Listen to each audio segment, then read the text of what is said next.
Great, thank you, Ken.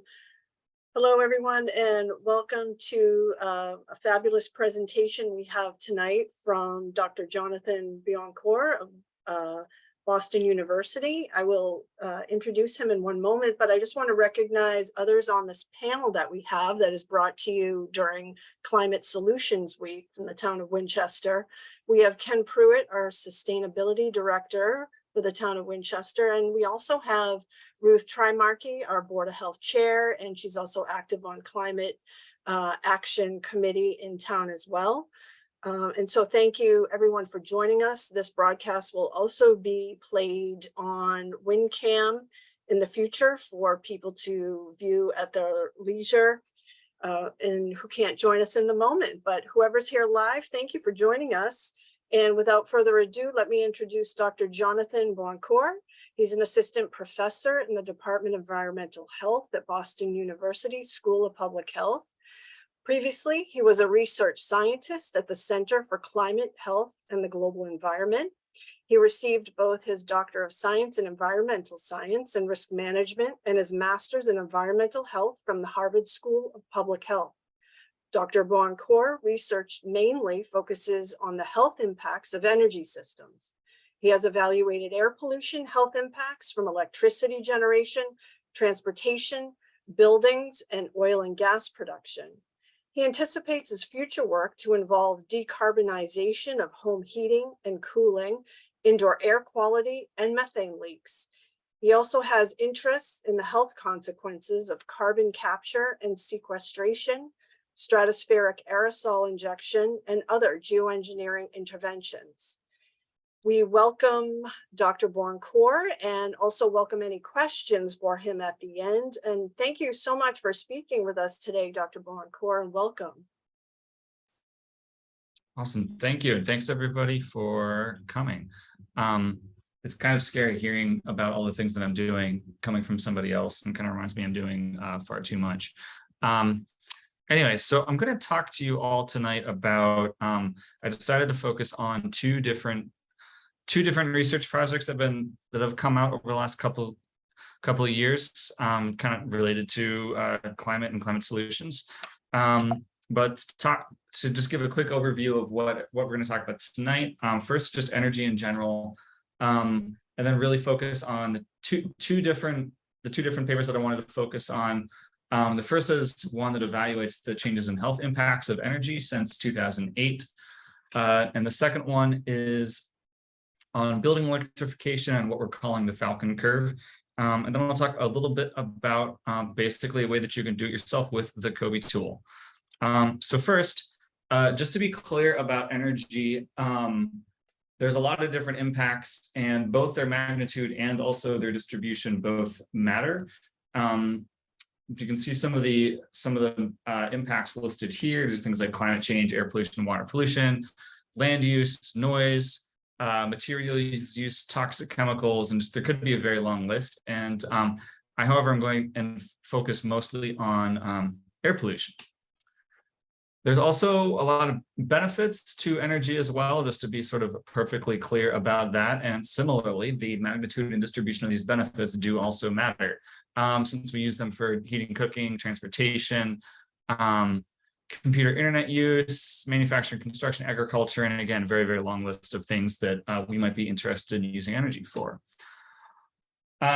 So with that little bit of background, I'm going to talk first about this paper on, it's called A Decade of the U.S. Energy Mix Transitioning Away from Coal, Historical Reconstruction of the Reductions in the Public Health Burden of Energy, with myself, back when I was at Harvard, Dr. Parashar Slimafard, who is now at Oregon State, Drew McCanowicz, who is at Physician Scientists and Engineers based out of Oakland, California, and then Joseph Allen, who's still at Harvard. And what we did here was look at the, just with background here, just look at knowing that there's this decrease in electrical generation CO2 emissions since 2008, largely due to the electrical grid transition from coal to gas. It kind of brings up the next question, which is, we know this about the CO2 emissions. What happens to the health impacts due to coal versus gas? How do those change? And for that matter, like what is the health impacts of other fuels that we've used for electricity, and what about other stationary sources, things like buildings and industry? So to do that, when we think about the health impacts of combustion like this, and when we think about air pollution, we mostly think about PM 2.5. These are particles that are quite small. About 20 of them can fit across the width of a human hair. And part of the issue with these is very specifically due to their size. Since they are that small, basically they're in a size range where basically they're too light for gravity to work, but they're too heavy to like stick to things, and stick to each other. So they end up being able to stay in the atmosphere for weeks and can get transported across continents, basically. So, but as part of this, this property, the physical property that they have, being able to stay in the atmosphere for a long time, it also makes them very difficult for the natural filtration systems of the body to filter them out. So you can see the PM10 particles here. These are things like dust, mold, and pollen, and that kind of thing. They're a lot larger, and because of that size, they're big enough that just the natural like hair and mucus and stuff in your sinuses and in your throat are capable of filtering out these particles. The smaller particles, though, because of their small size, they're able to just pass by many of these defense mechanisms and get into the lungs. And once they get into the lungs, they're capable of crossing the air exchange region barrier. So the particles can cross from the lungs into the blood. And once they're in the bloodstream, basically they're capable of affecting all different systems of the body. So there have been associations with PM 2.5 exposure and like premature mortality, asthma, respiratory disease, cardiovascular disease. Kidney disease has made the list lately. Stroke has made the list. Neurodegenerative diseases like Alzheimer's and Parkinson's have made the list now. And all sorts of other body systems have made the list now, to the point where there's now a joke that there's a new genre of environmental health paper, which is just air pollution is now associated with a health impact you didn't even think that it could be associated with, just because it seems like it's affecting literally everything. And part kind of going along with this also is that this finding that there's really doesn't seem like there's that much of a safe level. This is from a study in the US. So the horizontal axis here gives you the exposure, annual average exposure to PM 2.5, and the axis, the vertical one, gives you the change in the risk of death. So it doesn't go below 6 because it's really, really hard to get a lot of observations below 6, just because those conditions like don't really exist naturally, since you're down to kind of natural background. And one thing you'll notice, the US EPA is here, although they're considering lowering this limit some. And the World Health and the World Health Organization is here at 10, which is just to show, like, just because you're at a level below these guidelines, there still is some residual risk, and it looks like there really is no safe level of PM 2.5. So to do this research, we basically did a historical reconstruction. So the US EPA, they have air pollution emissions broken down by source type and fuel type for 2008, 2011, 2014, and 2017. We ran those through reduced complexity models that basically tell you the total mortality impacts for PM 2.5 emitted from a given county. We took those and we adjusted to reflect some more up-to-date epidemiology. And we valued these health impacts using the standard EPA method for putting a dollar value on mortality risk. And we looked at differences in public health impacts by fuel types, by source type, by pollutants, and across the years. And since we were using 3 different models, we took the opportunity as well to look at how these different models compared to each other. So over the last 10 or 12 years or so, there was a big change in health impact. So in this panel here, we're showing the electricity sector, and you're seeing the decline in health impacts that are largely driven by coal. The color here gives you the field type, the line style gives you the model, and then the panels here will give the source type, and then left side is the monetized impacts, and the right side is the attributable mortality cases. So for electricity, the story was almost entirely driven by coal, starting at about 60,000 deaths per year in 2008 and going down to just over 10,000 in 2017. So that's for electricity. There's those numbers again, 59,000 to 66,000 in 2008 to 10 to 12,000 in 2017. This is the story for the rest of the major sectors here: residential buildings, industrial boilers, and commercial buildings. So for industrial boilers, you can see that there's this, it started at 37 to 42,000 in 2008 to 22 to 29,000 in 2017. This is largely here a shift from coal to wood and biomass use. For commercial buildings, it started out about 4 to 6,000 in 2008 to about 2 to 3,500 in 2017. For commercial buildings, there's a decline in oil use, increase in wood and biomass, and some changes in gas, and a little bit of a decrease in coal as well. And then for residential buildings,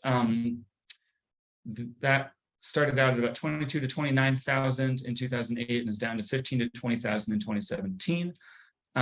Those impacts were largely driven by wood and by gas use. And you can see here as well, there's the decrease in the use of home heating oil. So looking across pollutants and looking what they're driven by, this is kind of breaking down 2017 in a little bit more detail. You can again see there's a lot of impacts from gas, largely in commercial buildings and some in industrial boilers and residential buildings. Coal still has some impact, especially in electricity, and industrial boilers. You can see there's a lot of impacts, largely from wood and biomass use. And just for those interested in how the models agree with each other, it does very well for coal, but it does less well for gas and for biomass. There's a lot of variation in the health impacts across the US. Thankfully, there was good agreement here. So most of the maps look basically the same, meaning the kind of fuel that contributes the highest health impact for that ranking, the models more or less agreed, with some exception here. And looking at the maps to the right, what these maps are showing are the health impact that contributes the most, or sorry, the fuel type that contributes the most to health impacts. Coal's in the dark blue, gas is yellow, oil's green, and wood and biomass is turquoise. So you can see here, no matter which model you look at, biomass dominates health impacts in the east, in the upper Great Lakes. Coal is dominant in the Ohio River Valley in the Midwest, and gas is dominant in kind of the lower Great Plains. And to highlight again, wood and biomass, it's the most impactful fuel in about half of the US, no matter what energy use you look at. This is broken down by sector type. So electricity is the easiest. So in the vast majority of the country, the most impactful fuel for electricity generation is coal. Gas is second. Looking at residential buildings, in nearly all states except Illinois and New York, wood and biomass is the most impactful fuel. Industrial boilers is a mix with a fair amount of coal in northern Great Lakes and the upper Great Plains. And for commercial buildings, it's mostly gas and biomass, depending on which region of the country you're looking at. And you can, in all these maps, especially in commercial buildings and residential buildings, you can, and industrial boilers, sorry, you can still see a little residual from the use of oil. So this is that looking at that by sector and kind of focusing on Massachusetts. Depending on which sector you look at for Massachusetts, the leading fuel is either gas or biomass. I did pull out some results for Massachusetts, just figuring folks would be interested here. Biomass here as well is the most impactful fuel, especially residential buildings and industrial boilers. Oil and gas are both quite a bit lower, and you have very little impact from electricity generation in the state. This is, and to be clear about a couple things, the electricity here, this is electricity generated within the state, not where it's being purchased. Since we're connected to the New England grid, the question of what's being emitted in the state and what we're consuming at a given point in time can differ. And for the residential buildings, that wooden biomass, that is fireplaces, that's wood stoves and that sort of thing. So some limitations here. We only include mortality from outdoor PM 2.5. So that's stuff getting into like the outdoor air. This doesn't include ozone, this doesn't include NO2, this doesn't include ultrafine particles, and probably most notably, this does not include indoor exposures to things like gas stoves and fireplaces. This doesn't tell us where the impacts are occurring. There are a lot of, again, because these particles can stay in the air for a long time, they can travel. So some of the air pollution that gets emitted here, for example, could make its way up to Maine, could make its way up to Canada, could even make its way up to London to London, United Kingdom, if there's nothing in the way.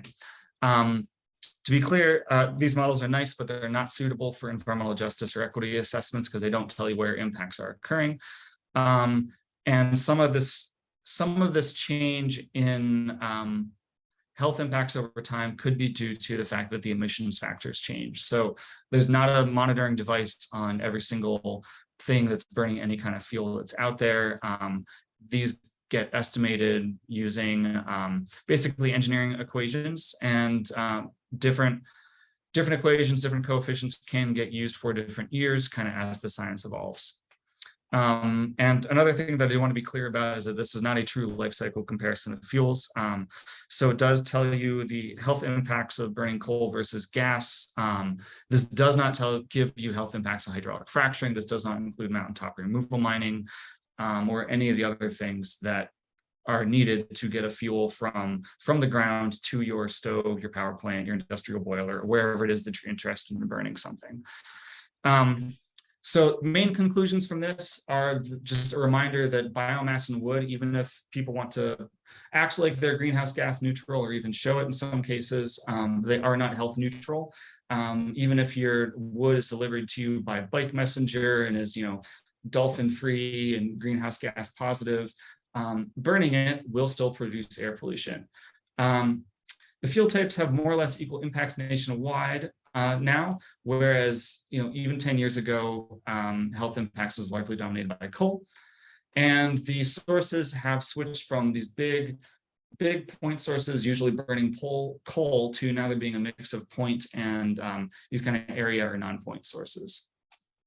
So the second bit of research I wanted to talk about was as this applies to building heating, which is a major part of this electrify everything climate strategy, where the idea is to quite simply just electrify everything and stop burning fuels. And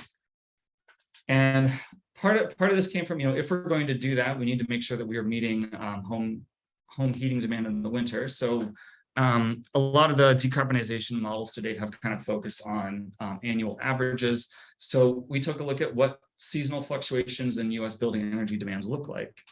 How are we managing that today? How will electricity demand increase with different building electrification scenarios? And the most kind of the crux of this whole strategy is what would it take to meet all this with renewables? So the way that we did this was by basically downloading data from the US Energy Information Administration, which is part of the Department of Energy, and just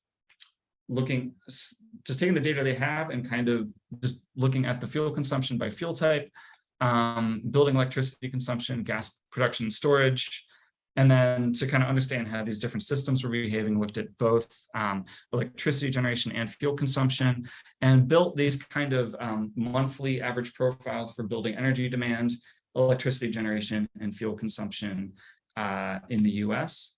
And then after that, we use these to basically figure out what the future may look like. We built these prototypical electrification scenarios that basically trying to represent if we were to electrify all buildings tomorrow using baseboard radiative heating, using air source heat pumps, ground source heat pumps, or a geothermal network. So we built these electrification scenarios. We propagated that to figure out how much extra electricity generation is needed, and how much extra wind or solar would be needed to meet that new electricity demand. So what we came up with when we did this is what we like to call the Falcon curve, since it kind of looks like a bird. So this is what current energy demand looks like in buildings today.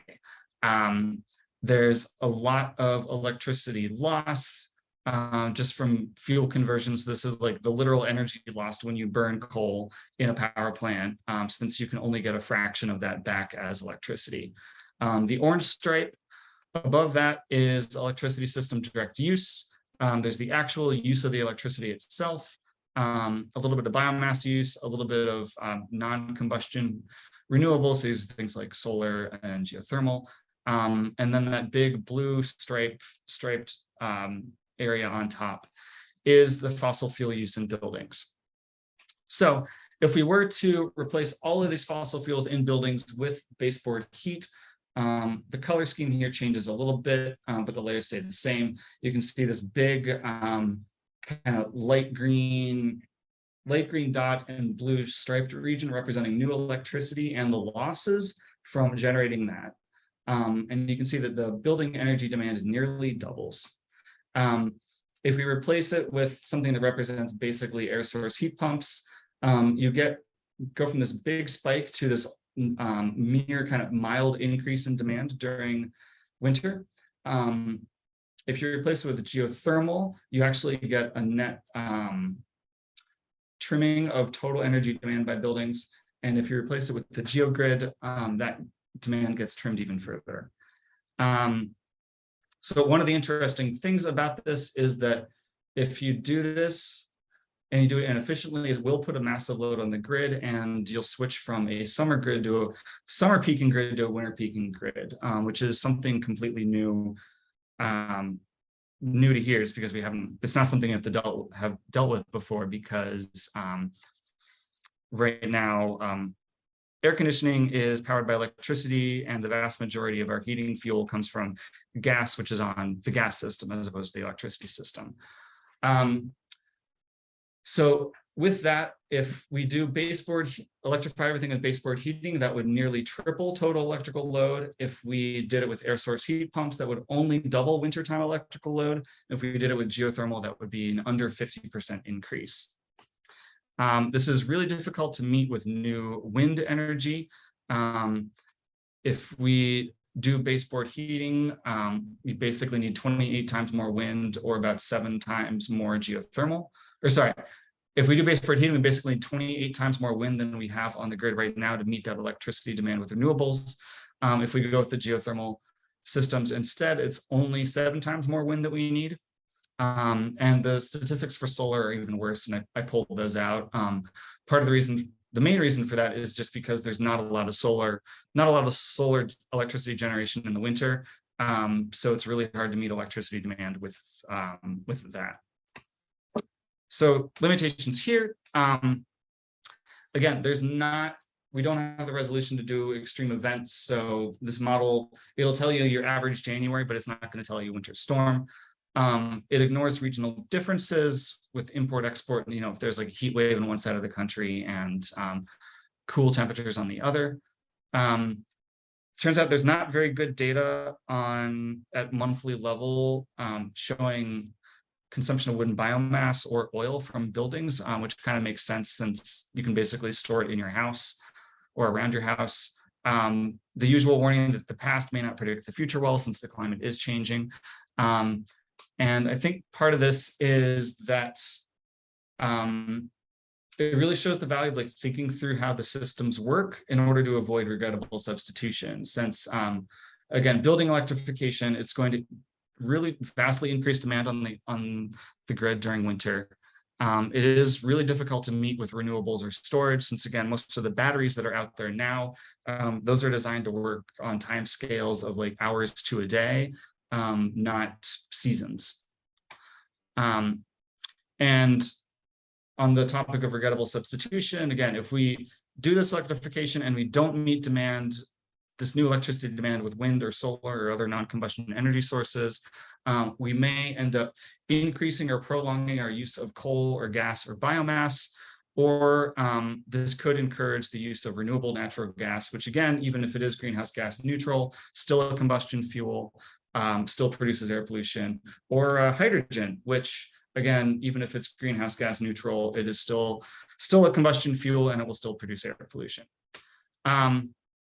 So not to end on a visible note, there might be some solutions. There is a new technology called the GeoGrid network geothermal that is coming to Boston soon.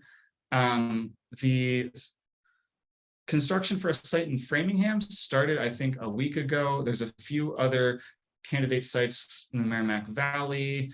Eversource is going to put down some, and many more on their way. Construction has begun in Framingham. This is on the left here, a schematic of what that looks like, where it basically combines, like if you're familiar with the district heating system, it combines that with geothermal. Basically, all these buildings can either pull heat from it or dump heat to it as needed, whether they need to cool the indoor space or heat it. And this is the proposed area that for the construction in Framingham, which notably is a mixed-use neighborhood with a mixture of residences and kind of commercial buildings, since that's the kind of situation where this can work the best. We're doing a lot of field evaluation of this.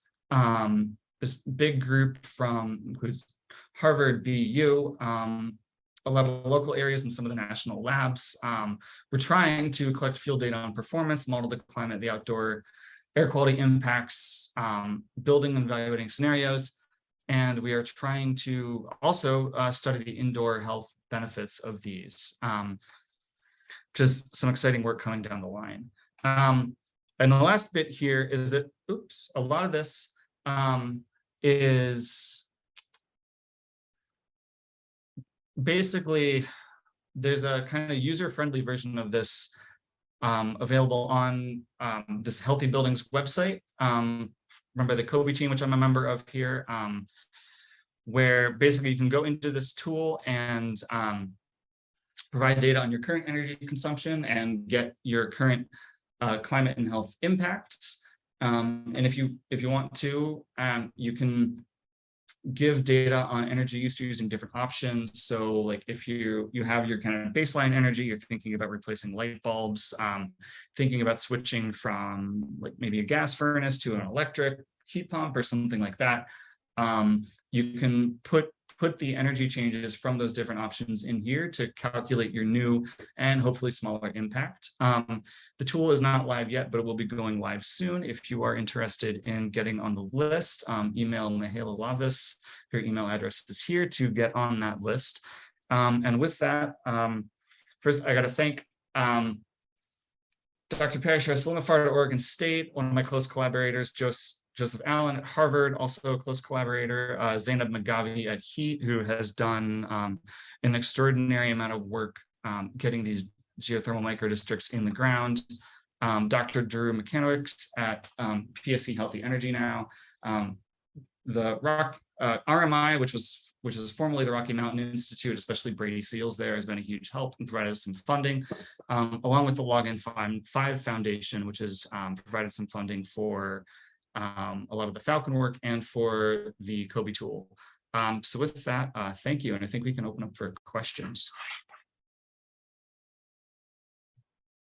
Great, thank you so much. That was very informative and very interesting. Really appreciate all the information you provided to us tonight. I do have two questions here I received in advance. However, first, let me just ask, in terms of our panelists, do you have any follow-up questions? I would like to ask one question. That again, as you just said, super interesting presentation, Dr. Buonocore. Thank you. One question I had about the different pathways for electrification in the future. You referenced that baseboard heating would cause the largest increase in electricity demand.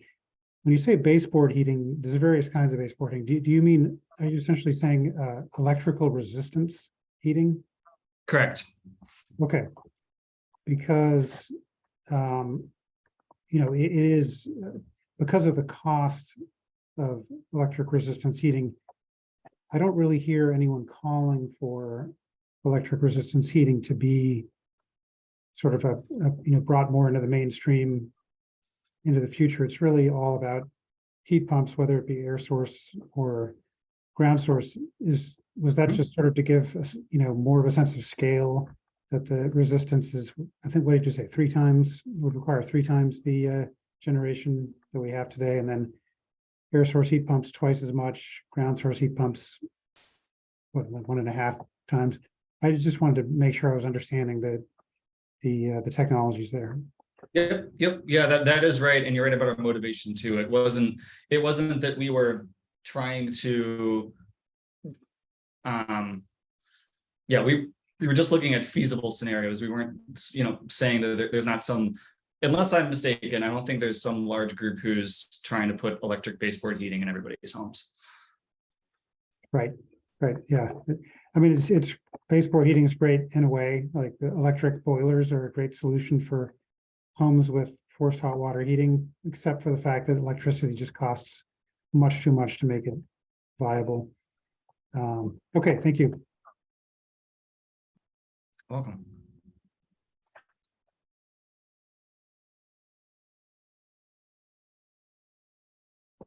Jen, if it's okay, I'll jump in and just ask a quick question here. Thank you, Jonathan. And again, thank you so much. It was a great talk. And I had a couple of questions prepared beforehand, but I'd actually, given your slides here and what you said, just want to ask you a question on geothermal and the models that you had there. We're putting in a brand new school at some point in time and exploring the possibility of geothermal. It would certainly be an interesting additional way to sell it if it could be expanded beyond just a school and encompass some nearby homes and other streets. Is there a model at all that are you familiar, or have you seen that kind of thing done? Good question. So the sorry, that went away. So again, unless I'm missing something, I think the installation at Framingham is going to be the first in the country. And it's going, and I guess part of this also is that it's going to be operated by Eversource. So on top of the technology, there's also legal and policy work that needs to happen. But I know Heat has been excited about doing any of these expansions. A lot of people have been looking into it, kind of running with the idea, which is what they want. So if there is kind of, the way that they've described it is sort of the schools or other large buildings like that, they're capable of acting as sort of central hubs for a neighborhood. It's totally possible. That might be one of the proposals that they've run across, but they would know better than me. Thank you. Jen, did you want to ask questions from that you'd received?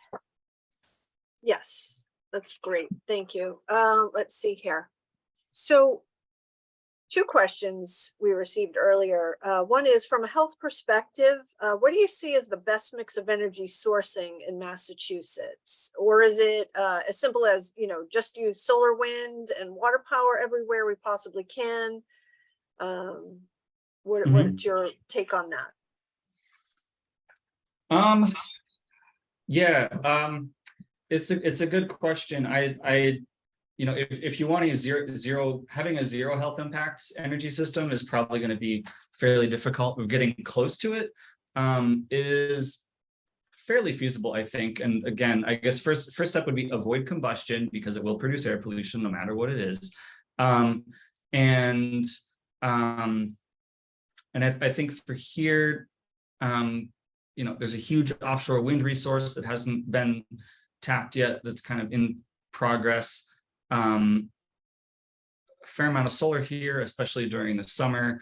And I've heard a lot of talk about not just geothermal for like home heating and cooling purposes, but also for electricity, which it seems like there's some promising technologies out there that might be able to generate electricity without being in like a super active volcanic zone like Nevada, or not volcanic, but like super kind of a place that has like that kind of seismic geology where it's hot underground, like Iceland or Nevada or like Italy, and kind of places like that. So I think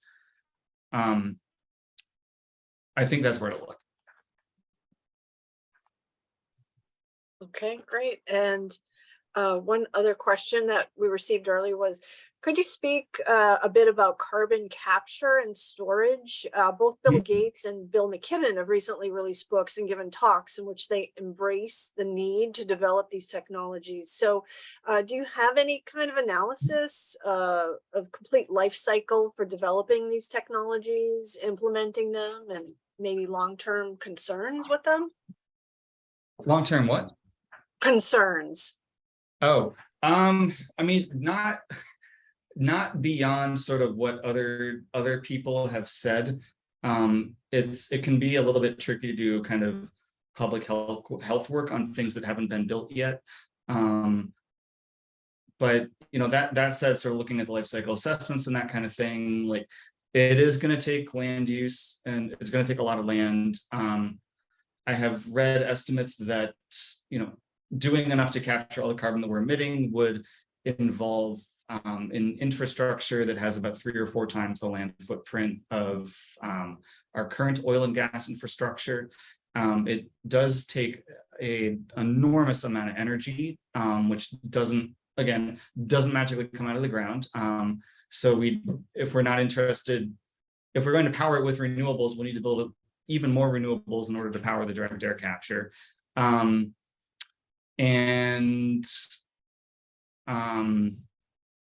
There's the solvents, there's the land use. The third thing is the question of permanency, where we haven't done this before. We don't have a great history with keeping like natural gas underground. So there are valid questions about whether we're going to be able to successfully keep carbon dioxide underground. Okay. Yep. Thank you. We just received a question in the chat as well. Is the net takeaway that wood burning is an extreme air polluter? And if so, why doesn't Mass or Winchester ban all of these fire pits? Would that be a recommendation, I guess, of yours? My neighborhood has put in many stone fire pits, and just one of them makes it impossible for me to be outside or open our windows. The smoke from them stays in the air for hours. So am I correct that these are very polluting? Yeah, the emissions from most of these any wood burning thing, at least that I've had data for, emissions are really high. And yeah, there could be this could be used as evidence for sort of not burning these things, since there is a big public health impact to these things. And there's been kind of concern about that too, from again, more from an environmental justice standpoint, but for biomass again, where like you're replacing coal or gas or whatever with a supposedly greenhouse gas neutral fuel of wood, which even if it is greenhouse gas neutral and you can kind of make the greenhouse gas math zero out, still produces air pollution, still has health impacts. Not the greatest idea from a health standpoint.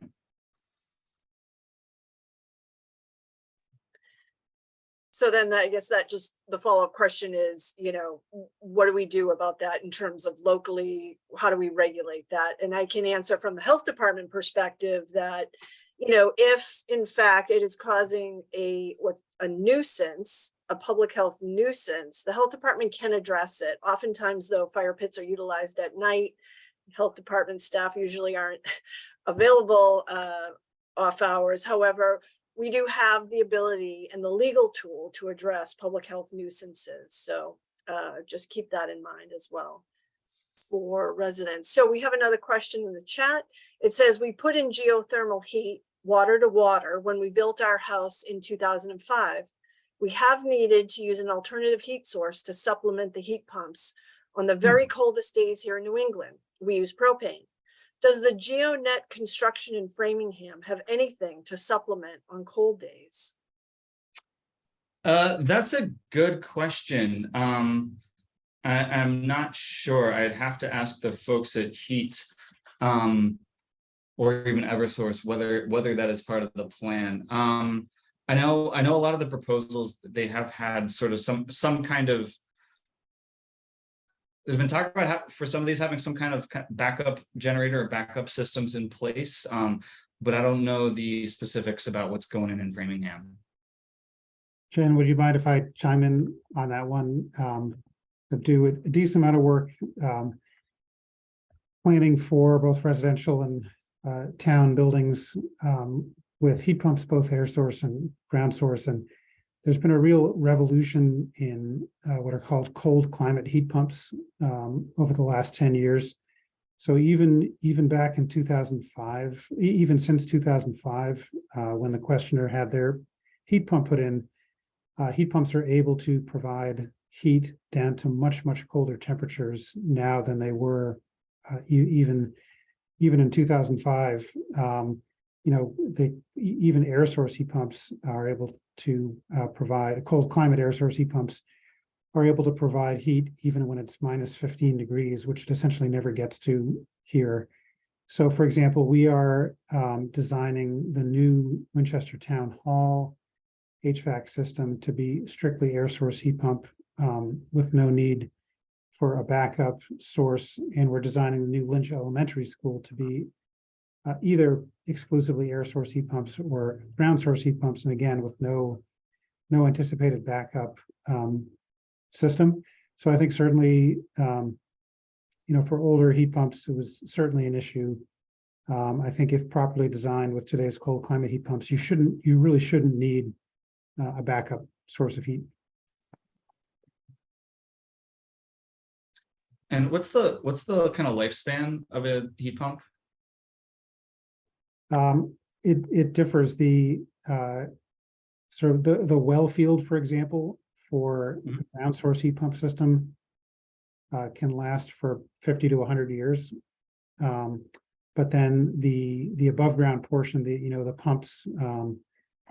pumps, for example, and the heat exchangers, they usually talk about a 20-year time span, and then the same thing for all the components of an air source heat pump. Not that the entire heat pump system breaks every 20 years, but that you need to, do some significant work or replace certain components.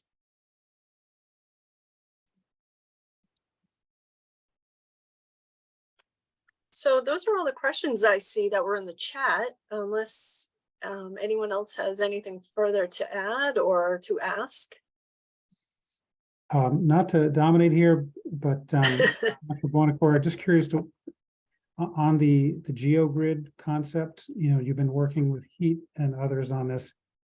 I think it's a very exciting concept, but even looking at this diagram on the screen, trying to imagine well rigs drilling wells in the middle of streets just strikes me as extraordinarily challenging.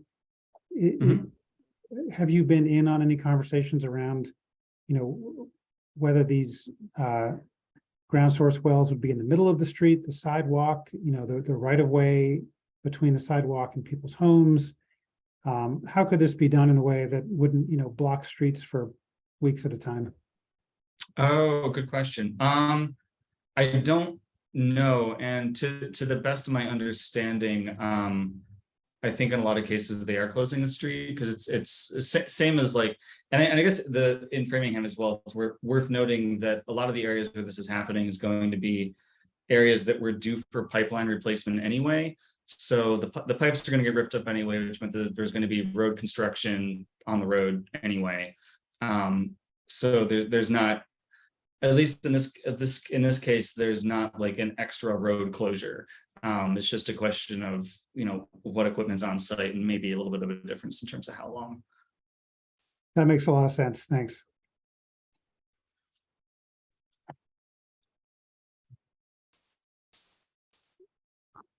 Ruth, did you have something else to add or ask? I'll just toss out, did you want to say anything about nuclear energy, Jonathan, in terms of it being a necessary part of the mix, or any health impacts you might perceive in there? Good question. I mean, the nuclear waste is an issue. You know, some of the disasters are, you know, the disasters have been bad, but in all cases, kind of the root causes of those, I think, have been people taking shortcuts. So I think people, like, a lot of disasters could have been avoided if people were doing things they should have been. So beyond that, like, there's mining impacts, which are bad. But other than that, there's not too much. And I think there's a separate question about whether sort of new nuclear is what the grid needs or doesn't need. Since nuclear is not able to kind of turn on or shut down in response to changes in demand, there's a lot of talk about sort of, you know, having like dispatchable nuclear energy, which is the kind where you can do that, or pairing it with something that can use the energy when it's not being used for some other purpose, like hydrogen storage or carbon capture, even cryptocurrency.